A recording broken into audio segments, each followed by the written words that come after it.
दिल्ली वालों ने धोखा दे दिया, सबने मेरा दारू पिया, वोट की जगह ठेंगा दे दिया, महिलाओं ने बस में चढ़ा, वोट नहीं दिया, फ्री बिजली लिया, वोट नहीं दिया। अब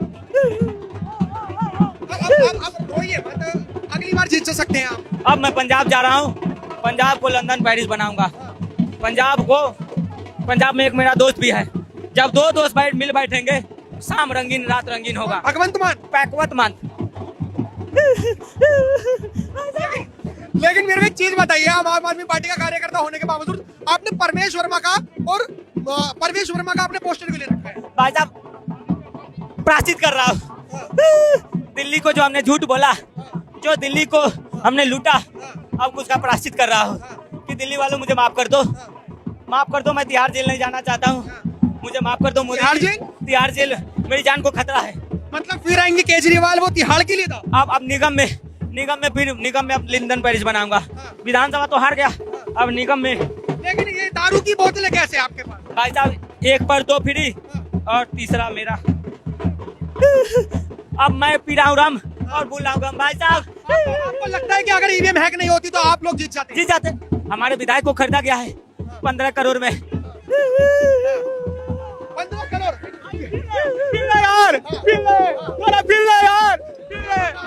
भैया कह रहे हैं कि ईवीएम हैक कर ली।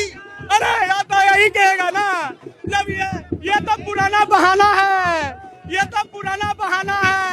जब अपना जीत गए तो ईवीएम का नहीं। कह रहे बहाना मार रहे हो आप ईवीएम हैक का। ईवीएम हैक हो गया है। ये दारू पी के बोल रहे हैं।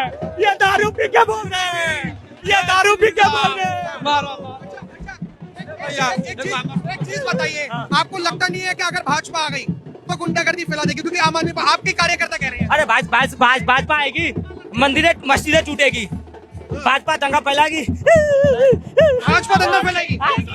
बोल रहे हो क्या?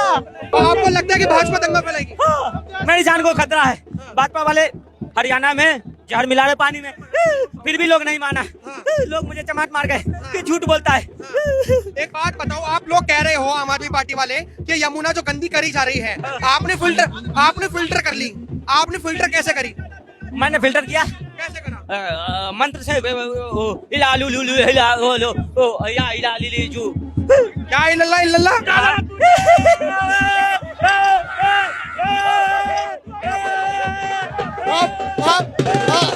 आप देख सकते हो कि जिस तरीके से हमें नए नए लोग मिल रहे हैं बीजेपी ऑफिस में आकर। और नमस्कार सर, नाम क्या होगा? यही सहमत। वो ये कह रहे हैं कि भाजपा जीत गई, अब क्या होगा आपका?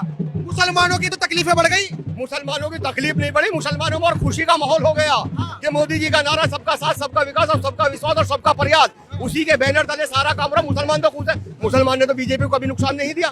कहाँ दिया नुकसान, बताइए? अगर नुकसान पे अगर आप आ जाते हो, 65 साल पहले अगर अमरोहा का कांड कराया कांग्रेस के टाइम में हुआ, तुम्हारा जो मल्याना वो कांग्रेस के टाइम में हुआ, आपका जो है ना मुजफ्फरनगर वो कांग्रेस के टाइम हुआ। मुझे बताइए ना कि मुसलमानों के लिए बीजेपी ने कानून, ये उन्हीं का काम था लटकाने भटकाने का, जिन्होंने 65 साल से राज करा। वो डराते थे भटकाते थे मुसलमान को कि बीजेपी आ जाएगी, ये कर देगी वो कर देगी। ऐसा कुछ नहीं है, मुसलमान और खुश है। खुशी है भाजपा क्या नहीं? खुशी बहुत है जी, खुशी का माहौल है। आप चारों तरफ देखो, चारों तरफ खुशी है। नाम क्या होगा आपका? नौमान चौधरी नाम है मेरा। ये कह रहे हैं कि अरविंद केजरीवाल को तो हार नहीं था, अगर ईवीएम हैक नहीं होती तो अरविंद केजरीवाल भी जीत जाते।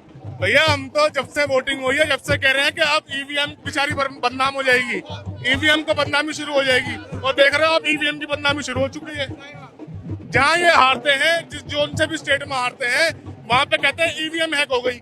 अरे ईवीएम कैसे हैक हो जाएगी भैया? साबित हो चुका है हैक हो ही नहीं सकती है। जब ये पहले 62 सीट लाते हैं, जब हैक नहीं होती है जी, और उसके बावजूद अगर हैक होती है, हैक कैसे होती है? हाँ, मशीन हैक हो कैसे होती है? जैसे कि मुस्तफाबाद में मुसलमानों ने करके दिखाई, वो मोहन बिष्ट जी को लगभग 50,000 वोटों से जिताने जा रहा, वो हैक होती है। देश का मुसलमान भी मोदी जी के साथ है क्या? अब मैं बता तो रहा हूँ, मुस्तफाबाद की सीट तो टोटल मुस्लिमों की है ना। हाँ, आप देखिए ना, 50,000 वोटों से जीतने जा रहे हैं उसको। 42,000 से मोहन बिष्ट जी आगे चल रहे।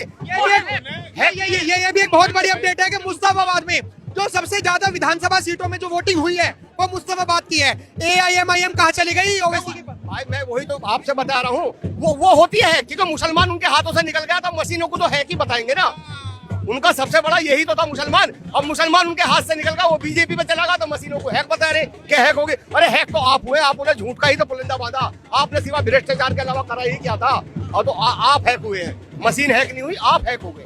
मशीन हैक नहीं हुए, आप हैक हुए। बीजेपी के ऑफिस में आकर एक चीज तो देखी जाएगी कि यहाँ की जो खुशी है, यहाँ पे अलग ही लेवल की खुशी है, अलग ही लेवल के लोग आए हैं। और भला खुशी क्यों ना हो जब 27 साल बाद भाजपा रिपीट करे, क्योंकि इससे पहले शीला दीक्षित की भी सरकार रही है जो कांग्रेस की सरकार में थी। लेकिन ताजुब की बात यह है कि कांग्रेस का तो खाता ही नहीं खुला। जो कांग्रेस दावा अपने 70 सीटों पे करा था, उसने कहा था कि हम बहुमत में अपने अकेले ही सरकार बना लेंगे, उसका एक सीट नहीं खुला। खैर हम लोगों से भी बात करके बताएंगे कि कितनी खुशी और कितनी खुशी नहीं है। फिलहाल यहाँ पे कुछ लोग अलग लैंग्वेज है, मैं ये तेलंगाना से, लेकिन तेलंगाना में तो ओवैसी का दबदबा है। आखिर ओवैसी कौन है? ओवैसी कौन है? ओवैसी को आप नहीं पहचानते?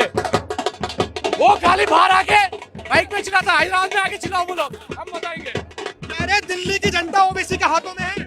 हाँ, कहाँ पे है? कह रहे ओवैसी है। कहाँ है? मुस्तफाबाद से हमने लड़ाई अगर ईवीएम हैक ना होती थी। इलेक्शन कमीशन के बाजू बैठो बोलो, इलेक्शन कमीशन के बाजू बैठो बोलो और माइक में चिल्लाते रहो बोलो, उतना